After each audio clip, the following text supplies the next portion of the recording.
Bill sliced a huge chunk of meat and placed it on the child's plate. Adult. Me. If you can make money on your own, you're considered an adult. And that's exactly what you did. I just made 1 gold coin. There are plenty of old people who still can't manage to earn a coin in this world. So you're off to a pretty successful start. Because you're off to a nice start, you're bound to be a pretty good adult.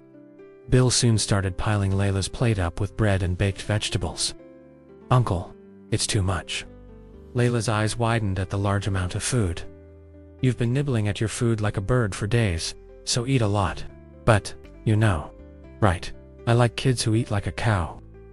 Layla burst out laughing. Uncle, if I eat well, I'll grow a lot, right? I suppose so. Why, did someone bully you for being too short? Not really, but I do think I look too young. It's upsetting. That's because you are still a child. Bill stopped himself from stating the obvious. Layla began to proficiently chop up her meat. For Bill, it seemed like Layla did indeed grow quite fast in the last few months. The child no longer had a body like an iron skewer. She was quite pretty. Her natural frame was small and slender like a bird, so she didn't seem like she would grow to have a big physique. There was no doubt that she would become a beauty. Bill was surprised when he found himself praising Layla's beauty and shook his head to pull himself together. For women living in poverty, beauty was poison.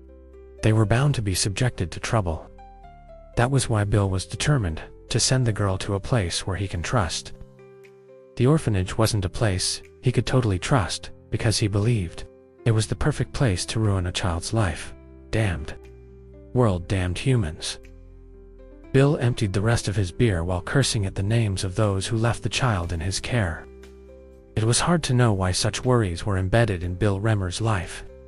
He wished for days where his life had used to be just full of flowers and trees. To come back, Uncle. If I earn money, it's not a shame to spend it, right? Layla asked, while thoroughly chewing on her food. Of course. Do you have something you want? I used up my notebook.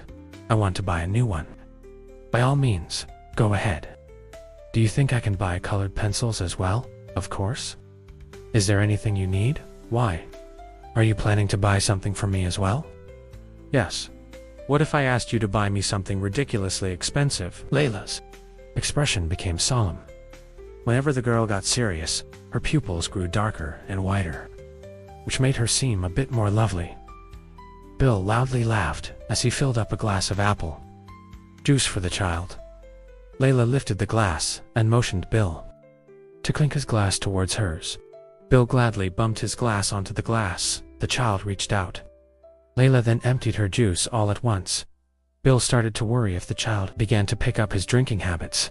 He shook his head at the thought of Layla becoming a drunkard. I'm only allowing this just for today, Bill persuaded himself. The long days had continued to pass, and during those long days, Bill thought about the reasons why he couldn't raise Layla, and wondered where to send the young girl. Layla, the lovely troublesome child who suddenly appeared in his life. During those days of Bill's endless wondering, Layla grew. The new clothes Bill had bought for Layla got so short that her milky white calves started to show. The warehouse-like room meant for Layla to temporarily reside in, at one point transformed into a ladies' room. The troublesome child who used to hop around the forest trail soon finally matured into a grown lady, who now crossed the exact trail with soft steps as if gliding on water. Bill, sitting on a chair underneath the porch, looked at Layla with a puzzled look on his face. A young lady with a willow basket full of raspberries was waving at him. Uncle, you're back early today. Layla lightly ran as if she was dancing. Her attractive blonde hair, tied into a single braid, shook under the wide brim of the straw hat. The color of the lady's two red cheeks looked as fresh as the breed of roses Bill had recently cultivated. You must have gone to the woods again.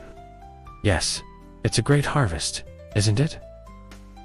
Layla lifted the basket with pride. I'm going to pick some more tomorrow. I'm planning to make a lot of raspberry jam. Are you planning to open a business or something? That's not a bad idea. Layla, smiling brightly, sat on a chair placed beside Bill. Bill suddenly noticed that there were 2 chairs on the porch. And it wasn't just the 2 chairs. Before he knew it, all the furniture in the cabin was arranged for the 2 of them. even though Bill still hadn't made his decision on what to do with Layla yet. Layla placed the basket on the floor and rummaged through it to find a wild peach. She held the peach out to Bill,